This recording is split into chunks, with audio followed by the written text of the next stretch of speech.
आइए देखते हैं संख्या पद्धति या नंबर सिस्टम क्या होता है। नंबर क्या होता है? नंबर जो है, मान लीजिए कोई नंबर दिया है ए बी, ऐसा नंबर कोई दिया है ए बी, तो इन दोनों को मिलाकर ये ए क्या हो गया है? ए अंक या डिजिट बोल सकते हैं, इसको क्या बोल सकते हैं? अंक या डिजिट। बी भी अंक है या डिजिट है, लेकिन ये दोनों मिलाकर यह संख्या है या नंबर है। ऐसे ही मान लीजिए हम लिख देते हैं 69, तो 69 में ये 6 जो है अंक है और 9 जो है अंक है, लेकिन ये दोनों मिलाकर 69 जो है, यह जो है संख्या है। यह इकाई का अंक है और ये दहाई का अंक है, यानी कि दहाई का अंक है, यानी दहाई में 10 होता है तो इसमें 10 से गुणा होगा। ये जो है इकाई का अंक है, तो इकाई मतलब 1 से गुणा होगा या 9 लिख सकते हैं इसको। इसी प्रकार इसको भी हम लोग 10 × A और प्लस B, इसको ऐसे लिख सकते हैं। तो अगर इसको हम करते हैं तो देखिए 60 प्लस 9, ये क्या हो गया? 59 हो जाएगा। ऐसे ही 10A + B, ये इसको, इस संख्या को रिप्रेजेंट कर रहा है। स्थानीय मान, तो यहाँ 6 का स्थानीय मान क्या होगा? 6 का स्थानीय मान होगा 60, और 9 का स्थानीय मान पूछा जाए तो 9 का स्थानीय मान 9 भी होगा, इसलिए कि ये इकाई अंक है। अगर इसका पूछ दिया जाए कि 59 में 6 का अंकित मान क्या है, अगर ऐसा पूछ दिया जाए तो अंकित मान या फेस वैल्यू वही संख्या होती है। अगर यहाँ 6 का अंकित मान पूछा जाए तो यहाँ 6 ही होगा। इसको फेस वैल्यू के भी नाम से जानते हैं, फेस वैल्यू, तो यहाँ 6 ही होगा। अगर 9 का भी अंकित मान 9 ही होगा, और यहाँ 9 का स्थानीय मान भी 9 ही होगा, इसलिए कि इकाई के अंक पर है।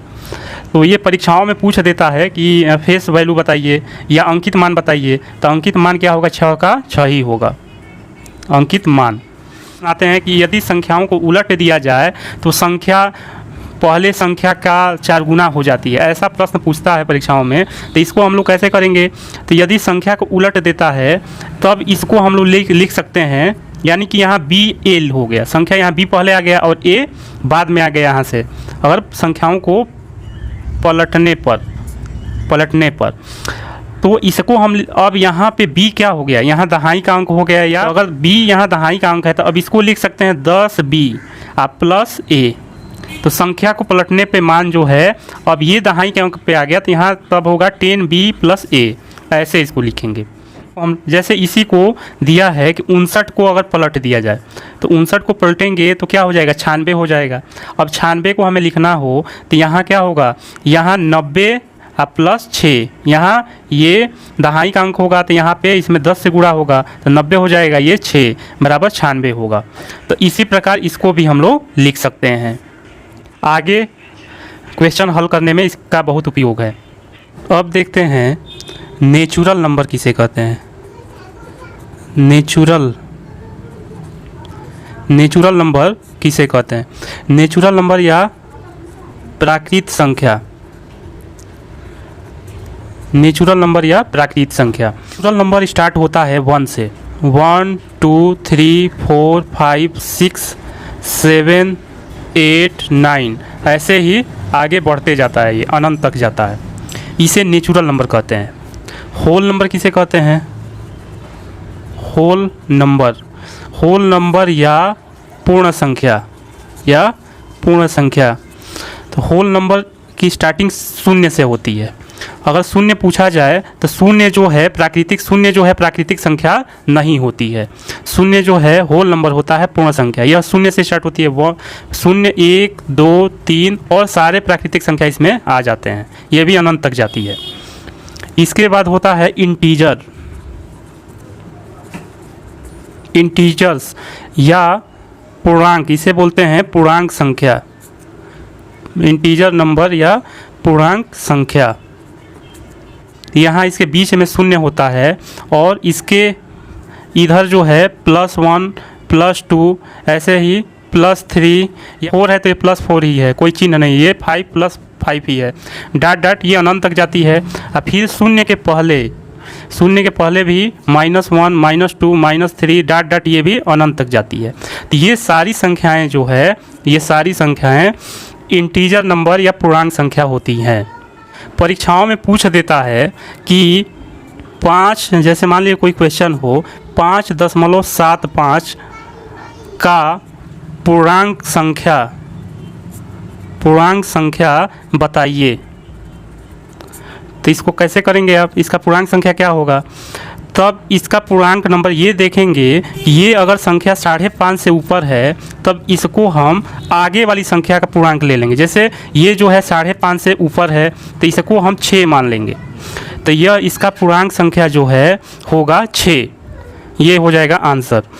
यदि क्वेश्चन में दे दे कि 5.25 का पूर्णांक संख्या बताइए, तो इसका पूर्णांक संख्या क्या होगा, तो ये 5.5 से नीचे है यानी कि ये संख्या 5 के पास है, तो अतः इसको हम पूर्णांक संख्या इसका होगा 5, ये हो जाएगा आंसर।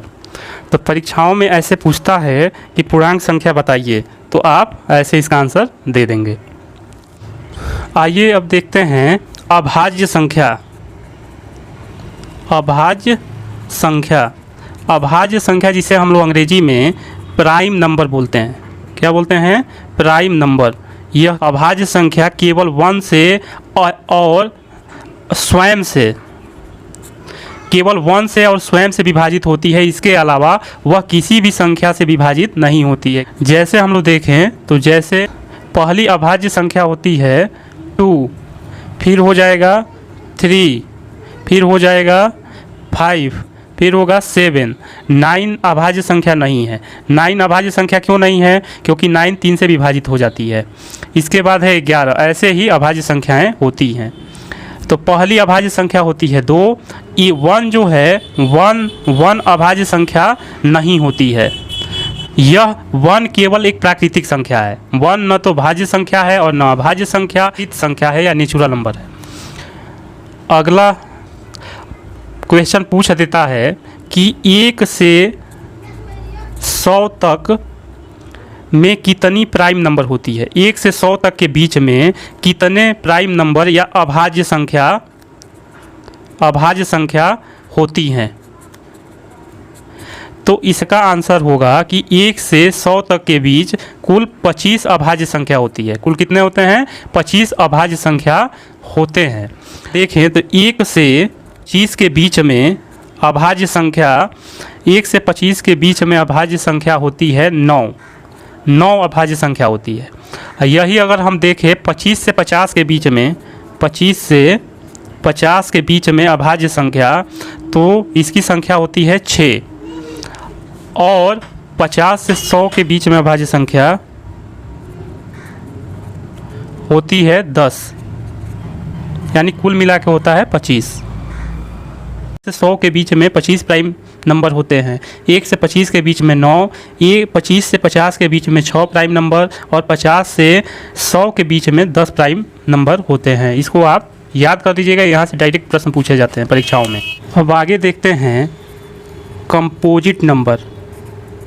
कंपोजिट नंबर या इसे हम लोग कहते हैं भाज्य संख्या। कंपोजिट नंबर या भाज्य संख्या क्या होती है, ऐसी संख्या जो 2 या 2 से अधिक संख्याओं से विभाजित हो जाती हैं उसे कंपोजिट संख्या कहते हैं। जैसे हो गया 4, 6, 8, 10 क्या 9 भी कंपोजिट संख्या है, फिर 10, ऐसे डॉट। ये सभी 1 तथा स्वयं के अलावा और भी संख्याओं से विभाजित हो जाए वह कंपोजिट नंबर होती है। यहाँ 2 जो है यह कंपोजिट नंबर नहीं होता है। 2 जो है हम 2 पढ़े कि 2 क्या होता है, प्राइम नंबर होता है। इसके बाद देखते हैं हम लोग को प्राइम नंबर। को प्राइम नंबर क्या होता है, जिसे कहते हैं हम लोग अभाज्य संख्या। क्या कहते हैं, अभाज्य संख्या। कोई संख्या है x और y, तो इसका जो है अगर इसका मस या इसको कहते हैं HCF, इसका मस या HCF 1 हो तो हम उसे अभाज्य संख्या कहते हैं। 2-3 का मस हम निकालेंगे तो इस है हाईएस्ट कॉमन फैक्टर। तो इसमें 1 के सिवा कोई कॉमन ना हो। तो अगर 2-3 में अगर हम कॉमन लेते हैं तो इसमें 1 के अलावा कोई भी संख्या कॉमन नहीं है। यदि हम 2-4 देखें तो 2-4 में देखिए 2-4 में क्या है, 2 कॉमन हो जाएगा। 2 इसमें भी कॉमन आ जाएगा, यहाँ कटेगा तो 1 बचेगा, इसमें भी 2 है, यानी कि इन दोनों में 2 कॉमन हो जाएगा। तो इसलिए 2-4 जो है अभाज्य संख्या नहीं होगी। यानी देखना है कि ऐसी संख्याएं जिसमें कॉमन केवल 1 हो, तो उसको हम एक के सिवा और कुछ भी कॉमन ना हो तो उसे को प्राइम नंबर या सह-अभाज्य संख्या कहते हैं। यदि परीक्षा में कोई प्रश्न पूछ दे, जैसे ऑप्शन दिया है 3 4, बी में दे दिया है 5 6, सी में दे दिया है 9 18 और डी में दे दिया है 7 9, यदि पूछ दे कि इसमें से सह-अभाज्य संख्या कौन नहीं है, यदि पूछ दे कि कौन सह-अभाज्य संख्या नहीं है, तो इसका आंसर बताइए कौन सा होगा। तो देखिए ये 3 4 में केवल इसमें एक के सिवा कुछ भी कॉमन नहीं है, 5 6 में इसमें भी एक के सिवा कुछ भी कॉमन नहीं, इसमें देखिए 9 18 में इसमें कॉमन 9 हो जाएगा, इसमें एक के सिवा कुछ भी कॉमन नहीं है। तो अतः ये संख्या जो है आंसर में 9 कॉमन है, अतः यह सह-अभाज्य संख्या नहीं है।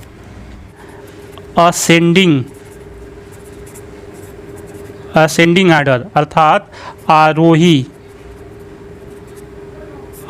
क्रम, एक होता है डिसेंडिंग ऑर्डर या अवरोही क्रम। तो ये क्या होते हैं, तो असेंडिंग ऑर्डर का अर्थ होता है बढ़ते हुए क्रम में, बढ़ते हुए, इसमें होता है घटते हुए। तो बढ़ते हुए, जैसे कि मान लीजिए टावर हो गया, तो ये छोटा, फिर इससे बड़ा, फिर इससे बड़ा, फिर इससे बड़ा, ऐसी संख्याएं आए, उससे भी फिर बड़ा, लास्ट वाला सबसे यहाँ सबसे बड़ा, यहाँ ये सबसे छोटा। तो यह जो है बढ़ते हुए क्रम में है, तो यह इसे हम लोग आरोही क्रम बोलेंगे या असेंडिंग ऑर्डर। फिर ये घटते हुए क्रम में, घटते हुए क्रम से मतलब ये सबसे बड़ा, फिर इससे छोटा, फिर इससे छोटा, फिर इससे भी छोटा, फिर इससे भी छोटा। तो यह क्या हो गया, यह हो गया अवरोही क्रम या डिसेंडिंग ऑर्डर। जैसे कोई संख्या जैसे 2 आया, फिर 3 आया, फिर यहाँ 10 आया, फिर यहाँ 50 आया, तो ये हर संख्या ये सबसे छोटी, फिर इससे बड़ी, फिर इससे बड़ी, फिर इससे बड़ी, तो यह क्या है बढ़ते हुए क्रम।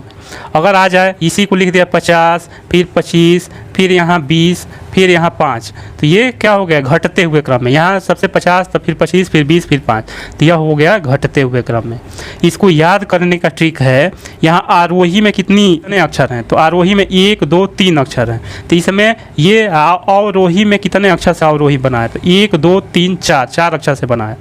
तो इसको हम याद रख सकते हैं कि ये 3 से है, तो 3 मतलब छोटा होता है, ये 4 बड़ा होता है, तो जो छोटा है तो इसमें सब छोटा सबसे पहले, फिर बड़ा सबसे लास्ट में लिखेंगे। इसमें ये 4 इसमें अक्षर होते हैं, इसमें 3 अक्षर होते हैं, तो इसमें 4 यानी कि ये 4 बड़ा होता है, तो इसमें सबसे बड़ा सबसे पहले लिखेंगे या सबसे छोटा सबसे लास्ट में लिखेंगे। तो कह सकते हैं असेंडिंग, मतलब यहाँ ए होता है, यहाँ डी होता है, तो डी ए पहले आता है, डी बाद में आता है, तो इसमें जो बाद में संख्या आती है वो शुरू होगी, यानी जो बड़ी संख्या ये बड़ा अक्षर हो गया, तो इसको पहले बड़ा से लिखना शुरू करेंगे। ए जो है पहले आता है, तो ये पहले से शुरू करेंगे, जो पहले अंक आता है उससे। 2 अंकों की कितनी संख्याएं होती है, तो 2 अंकों की कितनी संख्याएं होती है, या 2 अंकों की कितनी संख्याएं संभव है। तो 2 अंक की संख्या जो है 0 से या 1 से लेके 9 तक, 1 से लेके 9 तक यह कितना होता है, ये जो संख्याएं होती हैं यह 1 अंक की संख्या होती है, जबकि 10 से लेके और 99 तक यही जो होती है ये 2 अंकों की संख्या होती है। तो ये कुल कितनी संख्याएं होंगी, तो कितनी संख्या होगी इसको निकालने के लिए ये 99 सबसे बड़ा है, यानी कि 99 में से ये 9 संख्या ये 99 तक होती है, 1 से 9 तक जो होती है यह 1 अंक की संख्या होती है। तो इसलिए जो है 99 में से अगर हम 9 घटा देते हैं तो हमें मालूम चल जाएगा 90 आया। तो यानी कि कुल संख्याएं जो है 2 अंकों की 90 संख्याएं संभव है, यानी कि कुल 2 अंकों की संख्या 90 होती है। तो यहाँ देखिए ये 99 क्या है, 2 अंकों की सबसे बड़ी संख्या है, और 9 क्या है, 1 अंक की सबसे बड़ी संख्या है। ऐसे ही अगर पूछ दे 3 अंकों की कितनी संख्याएं होती हैं, तो 3 अंकों की कुल संख्या कितनी होती है? तो 3 अंकों की सबसे बड़ी संख्या क्या होती है? 999। बड़ी संख्या 3 अंक का पूछे तो 3 बार 9 लिख देंगे। 2 अंकों की सबसे बड़ी संख्या तो 9 2 बार लिख देंगे। 1 अंक की सबसे बड़ी संख्या तो 1। 4 अंकों की सबसे बड़ी संख्या तो 4 बार 9 लिख देंगे। तो ये 4 अंकों की सबसे बड़ी संख्या हो गई। तो 3 अंकों की कुल कितनी संख्याएं संभव है? तो इस सबसे बड़ी संख्या में से फिर 99 को घटा देंगे, क्योंकि 99 तक क्या होती है? 99 तक 1 अंक की संख्या होती है और 2 अंकों की संख्या होती है। यानी कि 2 अंक की सबसे बड़ी संख्या जो है 3 अंक की सबसे बड़ी संख्या में से घटा देंगे तो ये आएगा 900। तो ये जो है ये 3 अंकों की 900 कुल संख्याएं होती है। इससे अधिक संख्या संभव नहीं है। 4 अंकों की कितनी संख्या संभव है? तो 4 अंकों की सबसे बड़ी संख्या लिख देंगे। इसके नीचे 3 अंक की सबसे बड़ी संख्या लिखेंगे, फिर घटा देंगे तो ये हो जाएगा 9000। 4 अंकों की कुल संभव संख्या है 9000। तो ऐसे ही 5 अंक, 6 अंक, 10 अंक, कोई अंक पूछे तो आप निकाल सकते हैं कि सबसे बड़ी संख्या और सबसे छोटी संख्या। यदि पूछे कि एक अंक की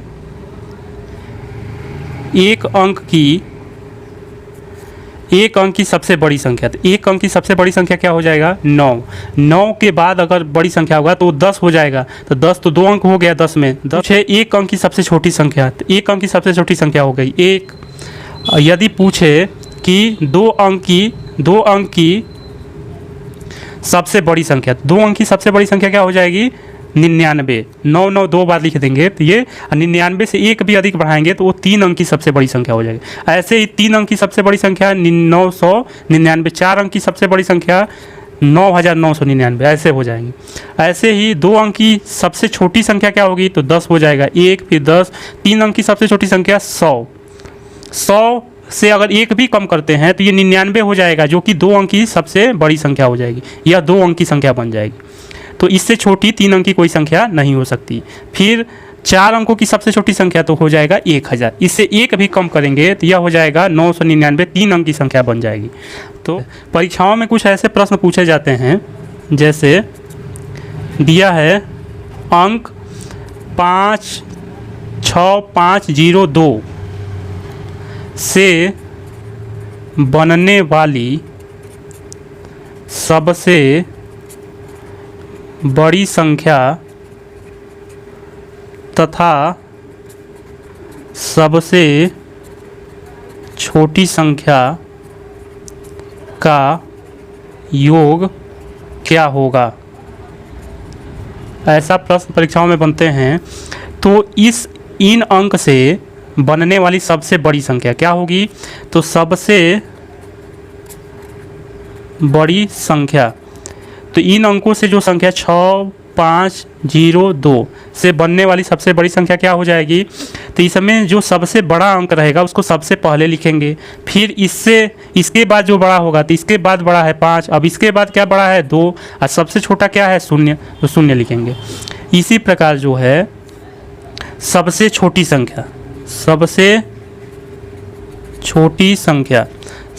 संख्या क्या होगा?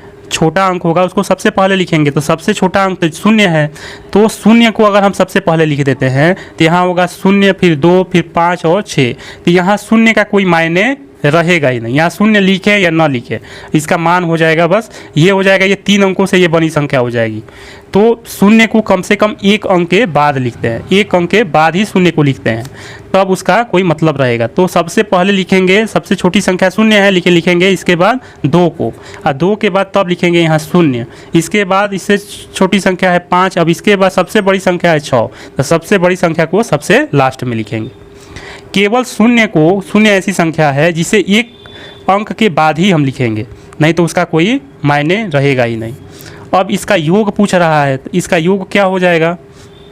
यहाँ 0 और 6 होगा, यहाँ 7 हो जाएगा, 5 0 5 और यहाँ 8 हो जाएगा। तो इसका ये हो गया आंसर। तो ऐसे हम निकालेंगे। यह पार्ट 1 था संख्या पद्धति का। इसके बाद पार्ट 2 में हम लोग जानेंगे इकाई अंक ज्ञात करना तथा विभाज्यता का नियम, डिविजिबिलिटी रूल क्या होता है, इसको हम लोग पार्ट 2 में सीखेंगे। तो मैं आशा करता हूं कि यह वीडियो आपको पसंद आया होगा। यदि पसंद आया है तो इसको लाइक कर दें, अपने मित्रों के साथ फेसबुक व्हाट्सएप पे शेयर कर दें और इसी तरह के वीडियो देखते रहने के लिए हमारे चैनल को सब्सक्राइब कर लें। धन्यवाद।